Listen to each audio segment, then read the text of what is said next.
쓸 것이다. 아멘.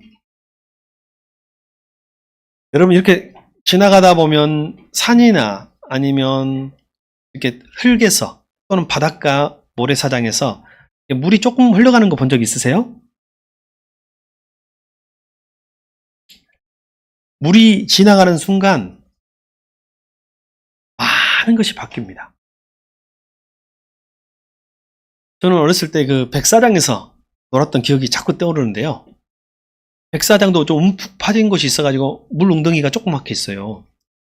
그러면 손으로 이렇게 막 물길을 만들면 그 물이 다른 웅덩이로 가기도 하고 바다로 빠져나가기도 합니다. 그런 거 해보신 적 있으시죠? 한창 가뭄이 들었을 때에 땅은 다 말라 비틀어지고 쩍쩍 거북이 등처럼 갈라졌어요.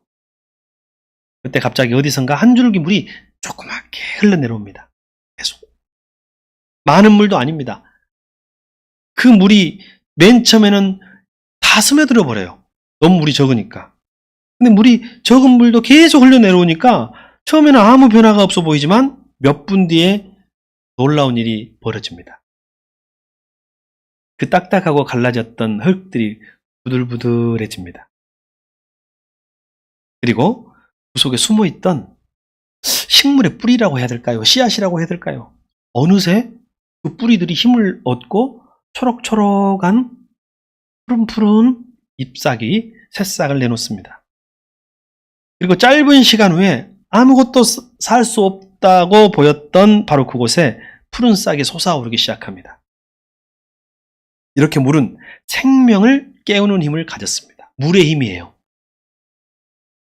흙이 바뀌지 않았어요. 흙은 물이 있기 전이나 후나 똑같았어요.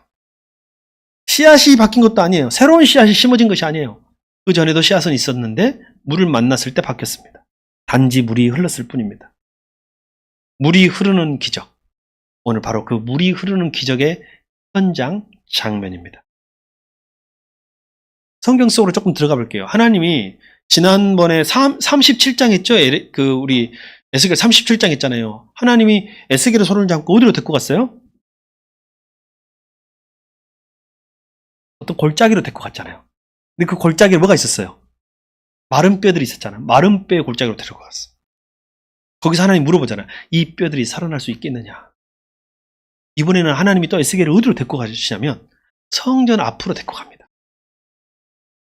성전 앞으로 데리고 가는데 여기 성경에 보니까 성전의 문지방에서 물이 넘쳐가지고 큰 물이 아니라 쫄쫄쫄쫄쫄 물 넘치기 시작하는 그런 장면을 보여주십니다. 근데 그 물이 쫄쫄쫄 넘치는데 계속 여러분 있잖아요. 이 컵에 물이 한 방울씩 계속 떨어뜨리면 나중에 어떻게 돼요? 아무리 작은 물이지만 계속 떨어뜨리면 넘치죠. 그 물이 계속 흘러가는 거예요. 계속 흘러나오니까 멈추지 않으니까. 근데 오늘 천사를 통해서 그 물을 따라가라고 하셔요. 에스겔이 계속 그 물을 따라가는데 가는 순간 계속 가자마자 계속 가면서 물이 많아지는 것을 경험합니다. 당연하죠. 물이 쌓이죠. 조금씩 오니까. 오늘 하나님의 은혜가 흘러가기 시작하면 사람의 마음도 우리의 가정도 목장도 교회도 죽은 것 같았던 그 자리도 다시 살아난다는 사실을 오늘 말씀을 통해서 보여주고 있습니다. 물의 기적이에요. 물의 기적, 물의 생명력. 하나님은 오늘 에스겔에게 물어보고 있습니다. 인자야, 사람아, 이것이 보이느냐? 오늘 우리에게도 똑같이 물어보고 있습니다. 아들아, 딸아, 이것이 보이느냐? 너희는 내 은혜가 흐르는 현장을 지금 보고 있느냐? 근데 어떤 사람은요, 그것을 보고 아무렇지 않게 여기는 사람도 있을 거예요. 왜? 물이 너무 적으니까. 겨우 문지방을 넘어서 쫄쫄쫄 흐르네? 이게 뭐 대단하다고 여길지 모르지만 오늘 하나님은 그것을 계속 주시하라고 하는 거예요. 오늘 우리는 이 은혜의 강을 따라 우리도 같이 걸어가 봅시다. 어떤 일이 일어나는가? 지금은 처음에는 별것 없고 그냥 조금씩 한 방울씩 두 방울씩 조금씩 흐르는 그 물을 따라 에스겔을 보내시는데 우리도 그 물을 따라 한번 가보는 거예요. 오늘 본문은 성전 물지방에서 흘러나오는 작은 물줄기에서부터 시작해요. 그리고 그 물을 따라 계속 갑니다. 그 물이 계속 가다 보니까 어디까지 찼냐면 물이 점점 많아진다겠죠. 따라갈수록 발목까지 찹니다. 처음에는. 와, 진짜 조금 흐르던 그 물이 어느 순간 모여서 어디까지 찼다고요? 발목까지 차요. 요거는 어느 정도 되나요? 시냇물 정도 되나요? 그렇죠. 시냇물. 조금 더 갔어요. 어디까지 찼어요? 무릎까지 찼습니다. 물이. 무릎까지. 나중에는 어디까지 차요? 허리까지 찼습니다. 허리까지 차면 이제 수영할 수 있겠네요? 그죠? 이것은 좀 큰 시내나 이제 강 정도, 강이 가까워 왔어요. 근데 허리까지 찬 그 다음에는 사람의 키를 넘어서 헤엄쳐서 건너지 못할 큰 강을 이루는 장면이, 장관이죠. 그러니까 여러분, 아무리 큰 아마존 강도 상류에 가면 쫄쫄쫄 흘러요. 그 물이 모아서 아마존 강이 되고 바다가 되는 거예요. 하나님 오늘 에스겔에게 그것을 다 보여주는 거예요. 마침내 건너지 못할 강이 됩니다. 여기서 중요한 건 뭘까요? 처음부터 큰 강이 아니다라는 거예요. 자, 따라서 처음부터 큰 강이 아니다. 처음부터 큰 강이 아닙니다. 하나님의 은혜는 처음에는 조금으로 시작되는 것 같습니다. 조금으로 시작되는 것 같아요. 근데 이 은혜가 멈추지 않으면 강이 됩니다.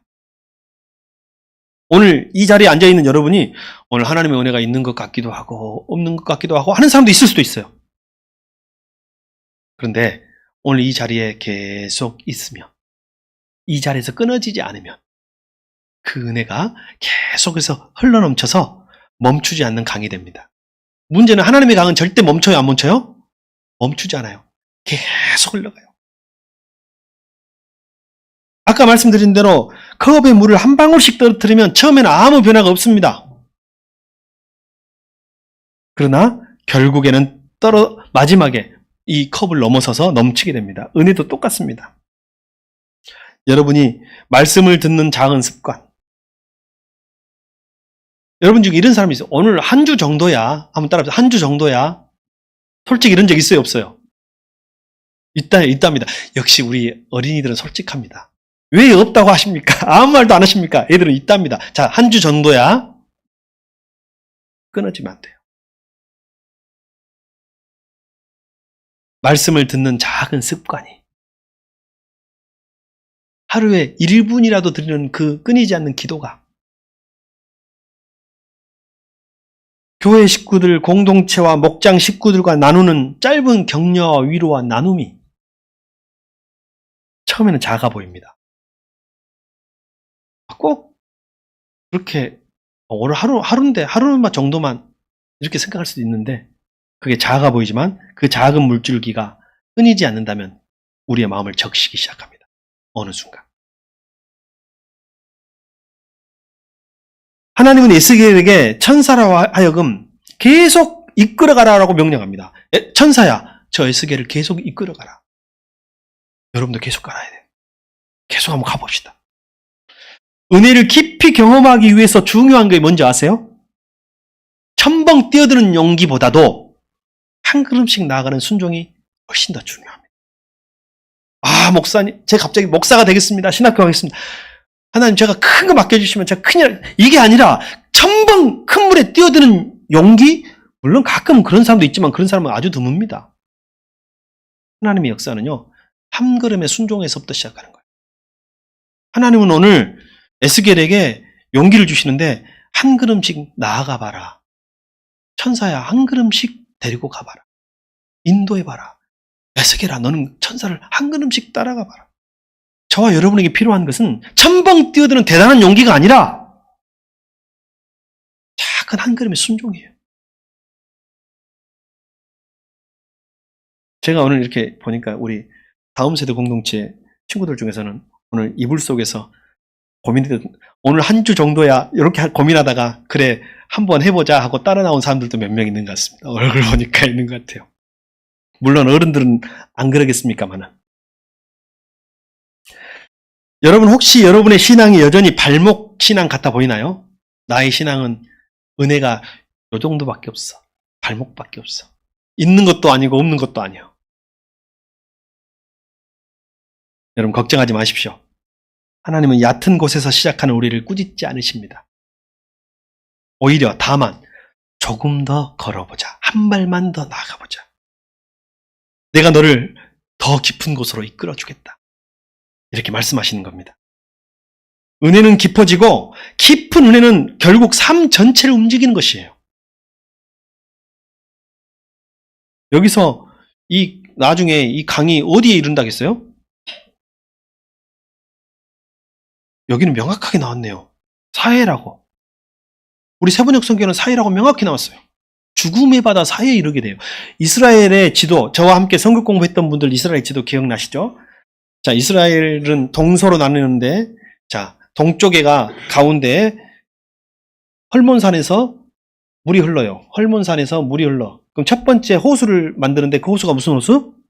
갈릴리 호수. 그 갈릴리 호수에서 또 흘러 넘쳐서 이렇게 쭉, 이게 무슨 강? 요단강. 요단강에 약간 이렇게 큰 C자처럼 생긴 이렇게 호수가 있다겠어요. 이게 무슨 호수? 사해바다. 지금 환상 중에 사해바다에 간 거예요. 이 물이 성전에서 흘러서 어디까지 갔다는 거예요? 사해바다까지 갔다. 근데 사해바다는 왜 사해바다예요? 죽을 사자를 써서 죽음의 바다예요. 생명이 지금까지 아직까지 20세기까지 생명이 안 발견돼 가지고 다 죽었다고 생각했는데 최근에는 생명이 있긴 있답니다. 언제냐면 담수가 조금 합류하는 그 지역 있죠. 물이 흘러들어온 그 지역에는 아주 작은 생명이 살긴 한답니다. 그러나 우리가 생각하는 생명은 없습니다. 우리가 생각하는 물고기나 뭐 이런 생명은 없어요. 제가 사해바다 갔을 때 그 가이드 해주셨던 선교사님이 이렇게 이야기하셨습니다. 절대로 사해 물을 마시지 말고 다이빙하면 안 됩니다. 다이빙 했는데 내가 원하지 않지만 그 물이 입속에 들어가면 죽습니다. 그러나 누워서 수영하는 건 괜찮습니다. 수영을 아무리 못해도 다 뜹니다. 그게 사해바다예요. 여러분 수영 못하면 사해바다 가서 한번 누워보십시오. 여러분 누워서 잠을 잘 수 있습니다. 이게 사해바다예요. 오늘 근데 이 에스겔이 그 강물과 함께 어디에 도착해요? 사해바다, 죽음의 바다. 이 물이 바다에 흘러요. 바다의 이름에 사해바다에 흘렀다는 뜻입니다. 그 물이 되살아나니라. 죽음의 바다도 되살아납니다.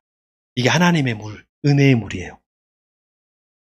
여기서 말하는 죽음의 바다, 사해바다는 아무런 생명도 살 수 없고 물고기가 살 수 없는 곳이지만 물은 있지만 흐르지 않기 때문에 생명이 존재하지 않아요. 왜 사해바다가 사해바다인지 알아요? 여기는 바다라고 해야 돼요? 호수라고 해야 돼요? 바다라고 부를 수도 있고 호수라고 부를 수도 있어요. 왜냐하면 사실은 바다와 연결이 안 됐기 때문에 바다라 하기 수는 없어요. 근데 염분이 바다보다 훨씬 높기 때문에 또 바다라고 또 불러요. 근데 왜 사해바다는 죽음의 바다가 됐을까요? 흘러가지 않기 때문이에요. 위에서 풍부한 수량이 계속 요단강이 끊임없이 내려오지만 사해바다는 멈춰 있어. 더 이상 흐르지 않아요. 바다로 가지 않아요. 멈춰 있어. 이래서 죽음의 바다가 된 것입니다. 여기서 여러분 영적 비밀을 찾아야 돼요. 내가 왜 사해바다가 되었는가 생각해 보십시오. 내 영혼이 왜 사해바다 같이 되었는가? 우리 가정은 왜 사해바다 같이 되었는가? 우리 공동체는 왜 사해바다 같이 되었는가를 생각해 보십시오. 사람의 마음도 관계도 교회도 사해바다처럼 될 때가 있습니다. 언제요? 흘려보내지 못할 때. 여러분 마음속에 어느 순간 흘려보내지 못할 때, 여유가 없을 때가 있죠. 그때 여러분 은혜 앞으로 나오셔야 합니다. 더 받아야 돼. 더 흘려보내야 돼. 여러분 말이 오가야 사람이 사해바다가 안 됩니다. 좋은 말, 축복의 말이 오가야 돼. 근데 한국 사람들은요, 외국 사람들이 한국에 와가지고 한국 사람들이 진짜 신기하대요. 알고 보면 굉장히 친절한데 처음엔 다 화나 있는 줄 알았대. 한국에 있던 사람들이 전부 다 이렇게 있더래. 공항에서도 이렇게 있고 지하철 타도 이렇게. 한국 사람들은 다, 특히 엘리베이터 탔는데 다 화나 있더래. 여러분 혹시 외국 사람들이나 외국에 가서 엘리베이터 타본 적 있어요? 눈 마주치면 어떻게 하는지 알아요? 다 이렇게 미소 지면서 굿모닝 이렇게 하면서 이렇게 인사해요. 근데 우리나라 사람들 어때요? 이렇게 제가 진짜 이거 한번 새벽에 이야기했는지 한번 제가 너무 놀라운 경험을 아직까지 살면서 처음으로 한번 한 적이 있습니다. 엘리베이터를 딱 탔는데 중년의 남자들 4명 탁 탄 거예요. 저는 그런 경험이 처음에 다 여자들도 한 명 깨있고 애들도 깨있는데 남자 4명 딱 탔는데 아무도 말하지 않아도 다 군인이 돼버리는 거예요. 갖고 내 모퉁이 귀퉁이에 딱 서가지고 딱 가운데와 텅 비어나요. 나 그거 보면서 야 엄청 웃었어요 속으로. 야 진짜 재밌다. 나도 똑같이 서 있으면서 막 무슨 약간 미소가 나오더라고요. 말이 오가지 않으면 은혜의 말, 사랑의 말이 오가지 않으면 사해바다 됩니다. 바쁜 세상에 가족들 하루에 몇 번이나 얼굴 마주치십니까? 저는 많아도 2번이고 1번만 봐도 좋게요. 요즘에 다 각자 아이들도 바쁘니까요. 여러분 가정도 다르지 않을 것입니다. 근데 그때 뭐가 오가야 될까요? 사랑의 말이 오가야 돼. 은혜의 말이 오가야 돼. 그래야 우리 가정이 사해바다가 안 돼요.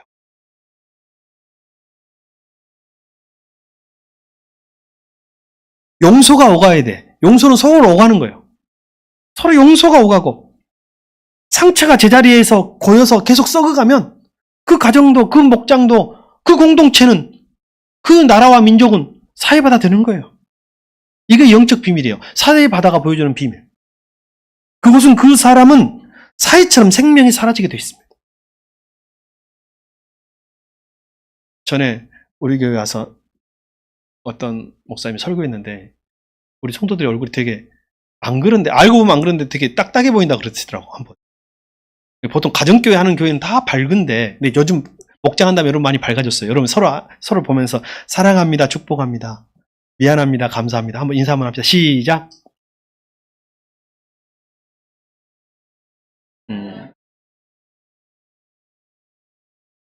감사합니다. 순종해 주셔서. 이게 참 한국 사람들은 어려울 수 있지만 이게 자연스러워져야 돼요. 근데 이게 특별히 교회에서 연습 많이 한 다음에 어디 가서 해야 돼요? 제일 안 되는 데가 어디예요? 집이요, 집. 숙제했냐? 이것도 나오는 거예요. 예를 보면 이것도 나오는 거예요. 예. 찬이야, 숙제했냐?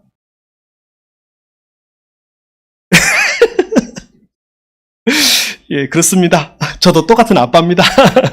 노력하려고 합니다. 안아주려고 하고, 하려고 하고 노력하고 있습니다. 이것이 목장에서 훈련되어지고, 목장이 사해바다가 되면 안 됩니다. 예, 사해바다 되면 안 됩니다. 우리 영혼이 사해바다가 되면 안 됩니다. 내 탓이요. 내가 흘려보내지 못하면 죽어요. 근데 사람들이요, 여유가 없으니까 못 흘려보내지 하지만요, 받은 건 다 있거든요. 사해바다도 다 받았어. 근데 안 흘려보내죠. 흘려보내준 사람이 살아요. 잘 흘려보내준 사람이 삽니다. 적게 받든 많이 받든 계속해서 우리는 들어오고 있잖아요. 우리는 다 하나님 은혜 안에 있잖아요. 흘려보내준 사람이 삽니다.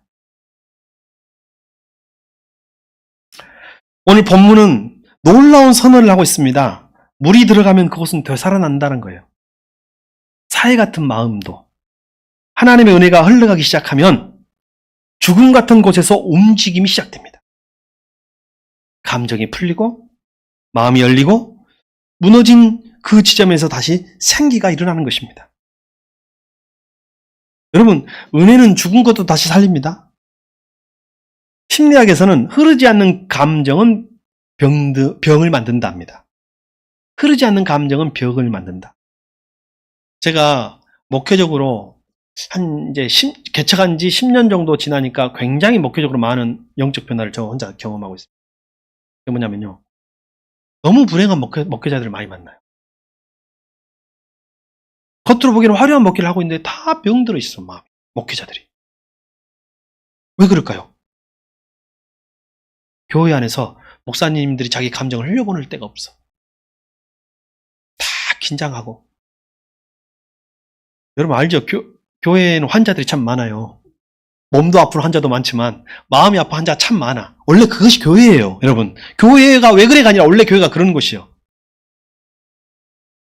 근데 그런 곳에서 이 목사님들이 마음에 병이 많이 들더라고. 아파요, 아파. 내가 진짜 행복한 목회 하는구나. 크고 작음을 떠나서 병들고. 저 얼마 전에 옛날 교회 목사님, 권사님을 만났는데 그분도 곧 은퇴 앞두셨어요. 이제 60대 후반 정도 되시는데 목사님, 그때 목사님 계실 때가 참 좋았어요 하면서 저 그냥 교회 옮길 뻔했습니다. 또 그러더라고요. 그래서 왜 이렇게 좋은 교회 속에 아이고 목사님 말도 마십시오 하면서 이야기하는데 이게 감정을 흘려보낼 데가 없다는 것이 굉장히 힘든 거예요. 그래서 아까 지정의 할 때 정이 굉장히 중요한 부분인 것 같아요. 다 털어놓고 흘려보내고 나누기 시작하면 사람은 다시 회복되기 시작합니다. 하나님은 우리에게 이렇게 말씀하십니다. 너희의 마음을 내 은혜에 맡겨 흘려보내라. 그러면 내가 살리겠다. 여러분의 가정에 사회와 같은 영역이 있습니까? 여러분의 영혼과 목장과 공동체에 사회와 같은 영역이 있습니까? 죽음의 바다가 있습니까? 말씀의 물이 흐르기 시작하면, 은혜의 물이 흐르기 시작하면 용서할 힘이 없던 곳에서 용서가 자라날 것이고 낙심이 자리 잡고 있던 그곳에서 소망이 돋을 것입니다. 은혜는 죽은 것도 다시 살립니다. 중요한 것은 계속 내가 그 은혜의 물, 흐르는 은혜의 물을 바라보고 있느냐는 거예요. 많은 사람이 은혜는 계속 흐르고 있는데 등지고 있는 사람들이 많아요. 은혜를 애써 외면하고 있는 사람들이 있어. 은혜는 나를 위한 것이 아니라 여러분 다른 사람을 살리기 위한 거예요. 이게 좀 와닿지 않죠? 은혜는 나를 위한 거예요? 다른 사람을 살리기 위한 거예요? 그걸 뭘 말할 수 있냐면 이 새롭게 만든 이 은혜의 강, 생명의 강가 옆으로 뭐가 자라났다겠어요? 나무가 자라났다겠어요. 근데 이 나무는 어떤 나무예요? 열매 맺는, 1년 내내 사시사철 열매 맺는 나무. 그 열매를 계속 먹을 수 있어요. 열매가 끊이지 않고 이 열매를 계속해서 사람들이 따먹을 수 있고 그 잎사귀는 심지어 약재로 쓸 수 있고 그 뿌리는 성전에서 흘러나오는 물과 연결되어 있어요. 여기서 중요한 영적 진리를 여러분 발견하셔야 돼요. 은혜는 나만을 위한 것이 아니라는 거예요. 물론 그 성전에서 나오는 물을 나무가 먹었기 때문에 열매를 맺은 것이지만 그 열매는 나무가 먹어요? 사람이 먹어요? 다시요. 나무의 열매는 나무가 먹어요? 사람이 먹어요? 기억하십시오. 여러분이 은혜를 받고 열매를 맺으면 다른 사람이 먹는 거예요. 그것이 은혜예요. 여러분이 은혜를 받고 열매를 맺으면 그것은 나를 위한 것이 아니라 다른 사람을 살리기 위한 것입니다. 그것이 흘려주는 거예요. 나무가 하는 흘려줌이에요. 사회바다도 흘려줘야 사는 것처럼 나무도 열매를 맺어서 새도 주고 동물도 주고 사람도 줘야 나무도 번창하고 살아나는 거예요. 결국은 흘려주는 사람이 사는 거예요. 나만 살려고 하는 사람은 살 수가 없어요. 이게 은혜의 법칙이 하나님의 법칙입니다. 근데 우리는 본능적으로 주먹을 움켜쥐고 내 것을 움켜쥐고 나만 살려는 본능이 또한 있죠. 이것은 하나님이 주신 마음이 아니에요. 이것은 바벨탑을 쌓았던 사람들의 본능이에요. 열매는 나무가 먹지 않습니다.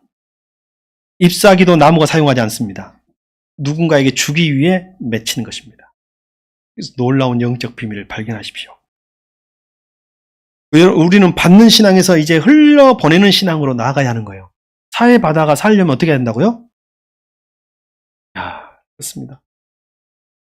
여러분, 체하면 어떻게 해요? 손이라도 따야죠. 오늘날 우리가 회복되어야 할 신앙의 모습은 받는 신앙에서 흘려보내는 신앙이 되는 것입니다. 나아가는 것입니다. 우리의 말과 우리의 태도와 우리의 선택이 사람을 살리고 사람을 위로하고 사람을 치유하는 열매가 되기를 축복합니다. 부모의 말이, 엄마의 말이, 아빠의 말이 자식을 살리고 흘려보내주고 위로하고 치료하는 말이 되기를 축복합니다. 남편의 말이, 아내의 말과 축복이 남편과 아내를 서로 살리는 귀한 은혜가 있기를 축복합니다.